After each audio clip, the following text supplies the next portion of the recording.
हरे कृष्णा। तो हम सबकी बहुत सारी इच्छाएँ होती हैं, जैसे बड़ी-बड़ी गाड़ियाँ होना, बड़े-बड़े मकान होना, बहुत सारा पैसा होना, मैं फ़ेमस हो जाऊँ, सब लोग मुझे जानें और उसके अलावा बहुत सारी गंदी इच्छाएँ भी होती हैं। तो इन सब इच्छाओं को जब हम इस शरीर को छोड़ते हैं, तो कई बार ऐसा होता है कि वो सारी इच्छाएँ पूरी नहीं होती हैं। मगर वह सारी इच्छाओं को हमारा एक सूक्ष्म शरीर जो होता है, जो मन, बुद्धि, अहंकार से मिलके बनता है, वो हमारी सारी इच्छाओं को हमारी अलग-अलग योनियों में जब हम ट्रैवल करते हैं उस सूक्ष्म शरीर के साथ, तो हमारे साथ वो सारी इच्छाएँ हमारे साथ चलती हैं, जिसकी वजह से हमें अलग-अलग योनियों में जाना पड़ता है।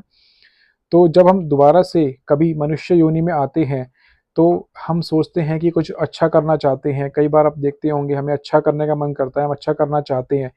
मगर हमारे मन में फिर भी बुरे-बुरे ख़्यालात आते हैं क्योंकि वही हमारे पिछले जन्मों की इच्छाएँ थी, जो पूरी नहीं हो सकी। क्योंकि हमारे माइंड में 7 लेयर्स होती हैं, subconscious mind, unconscious mind, conscious mind, super conscious mind. तो ये सब चीज़ें हमारे माइंड में आती रहती हैं और एक टाइम के बाद वो स्टॉप हो जाती हैं, कुछ-कुछ टाइम बाद वो चीज़ें दब जाती हैं। मगर जब हम दोबारा मनुष्य की योनि में आते हैं और अच्छा करने का प्रयास करते हैं, आपने देखा होगा कई बार आपके मन में ऐसे गलत ख़्याल भी आते हैं, गलत काम करने का मन करता है, तो वो हमारी गलत इच्छाओं का ही नतीजा है जो हमने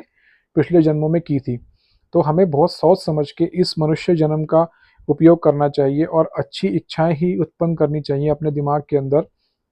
और अच्छी इच्छाएँ उत्पन्न करने के लिए हमें अच्छे संग की आवश्यकता है, जो कि हमें भगवद गीता और श्रीमद् भागवतम से मिल सकती है, जिसका हमें नित्य रूप से पढ़ना चाहिए, उनके बारे में श्रवण करना चाहिए, अच्छे लोगों से सुनना चाहिए, जो अच्छे एक्सपीरियंस्ड ज्ञाता हैं उसके, उनसे हमें सुनना चाहिए,